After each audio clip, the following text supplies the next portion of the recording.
السلام عليكم ورحمة الله وبركاته. أهلا وسهلا بكم في حلقة جديدة من ملعب تيتو. قبل ما نتكلم في أي حاجة ولا نبدأ في أي حاجة، انزل اعمل لايك للحلقة وسبسكرايب للقناة ليوصلك كل ما هو جديد بإذن الله تعالى.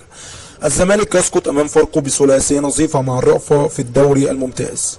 محمود عبد المنعم كهربا لاعب النادي الأهلي يعاني من إجهاض عضلي وخاض تدريبات الجري منفردا حول الملعب.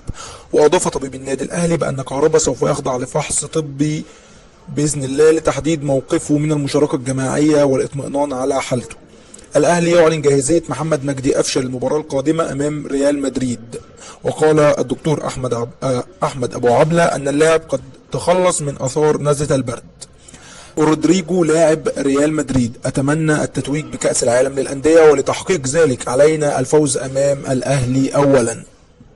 احمد قندوسي المنضم حديثا للنادي الاهلي ينضم لبعثة الاهلي في كاس العالم للاندية صباح اليوم رغم عدم تواجده في قائمة الفريق. حسين الشحات لاعب النادي الاهلي: اتمنى تحقيق الذهبية في مونديال الاندية مع الاهلي. الزمالك يخاطب اتحاد الكرة من جديد لاسترجاع بطاقات صفقات يناير. الكاف يسمح بحضور الساعة الكاملة للمدرجات بداية من دور المجموعات بشرط تقديم الموافقات الأمنية في الاجتماع الفني الذي يسبق المباريات.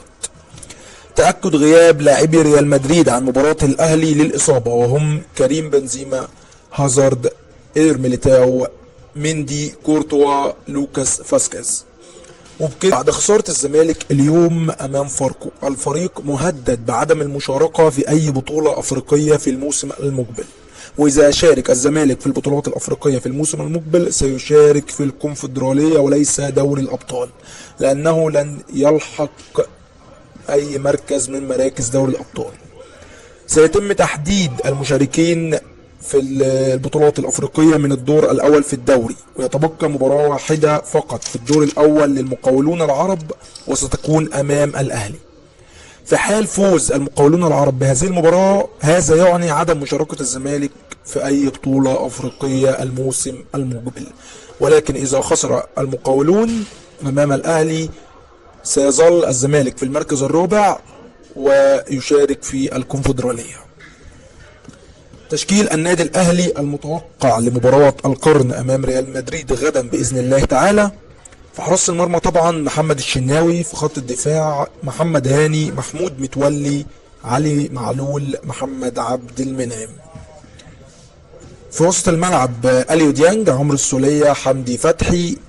هذه المراكز لا خلاف عليها، ولكن اللي مش مضمون ولكن بنسبة كبيرة هو اللي هيبدأ غدا بإذن الله في مركز الهجوم، وهو حسين الشحات على اليمين، وطاهر محمد طاهر على الشمال، وبيرسي تاو في الهجوم.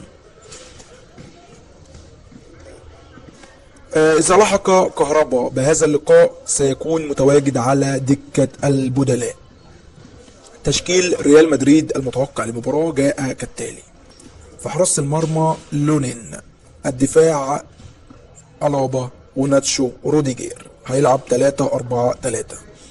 في الوسط توني كروس، لوكا مودريتش، كامافينجا وفالفيردي. وفي الهجوم اسينسيو، فينيسيوس جونيور ورودريجو. طبعا اعتقد ان هذا التشكيل متوقع بالنسبة لاي حد. كل التوفيق باذن الله تعالى للنادي الاهلي، ويقدر يتخطى الريال ويوصل للنهائي ان شاء الله. كل التوفيق مرة تانية لنادينا الحبيب اللي مشرف مصر ومشرف كل المشجعين الاهلاوية باذن الله. وبكده نكون وصلنا لنهاية حلقتنا النهاردة. لو الحلقة عجبتك ما تنساش اللايك والسبسكرايب لنستمر في مواقع قادم باذن الله. والسلام عليكم ورحمة الله وبركاته.